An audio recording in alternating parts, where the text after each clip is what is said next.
এই হত্যাকাণ্ড যে মোটিভ মানুষের সামনে পুলিশ তুলে ধরেছে সেটা মোটেও গ্রহণযোগ্য নয়। দুটি ছেলে যাদের বয়স খুব একটা বেশি না, তারা এভাবে চারজন মানুষকে এত সংগঠিতভাবে এবং এত নির্মমভাবে হত্যা করতে পারে, এটা আমাদের বিশ্বাসযোগ্য নয়। নাম্বার 2, সেখানে মোটিভে আপনারা দেখেছেন যে ইলেকট্রিসিটির লাইন কাটা ছিল, এবং ইলেকট্রিসিটির যদি লাইন কাটা আগে হয়ে থাকে, ডেফিনেটলি আগে হয়েছে, তাহলে তারা নেশার ব্যাপারটা এখানে কেন আসে?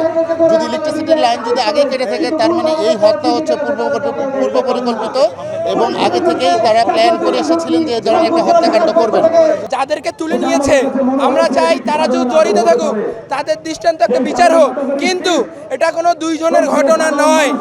পুলিশ কমিশনার স্যার এবং জজ সাহেব যে নেগেটিভটা দাঁড় করেছে এবং ফরেন্সিক রিপোর্টের সঙ্গে যে মিল পাওয়া যাচ্ছে না জিনিসটা, আমরা দ্রুত সময়ের জন্য প্রশ্ন বলছি, আপনারা পুরো জিনিসটা আমরা প্রশাসনকে বলতে চাই পুরো জিনিসটা খুব দ্রুত সময়ের মধ্যে তদন্ত করে জনগণের সামনে আনুন, না হলে রংপুরের জনগণ যদি রাস্তায় নামে আপনারা 24-এর চেয়েও ভয়ানক জিনিস হবে। নগদ নিয়ে এলো হার না মানা হার অফার। সর্বনিম্ন 10,000 টাকা রেমিটেন্স নগদে পাঠালে থাকছে স্বর্ণের হার জেতার সুযোগ। রংপুরে হত্যা, মাদক এবং চাঁদাবাজি নৈরাজ্যের একটি শহর হিসাবে রূপান্তরিত হতে যাচ্ছে।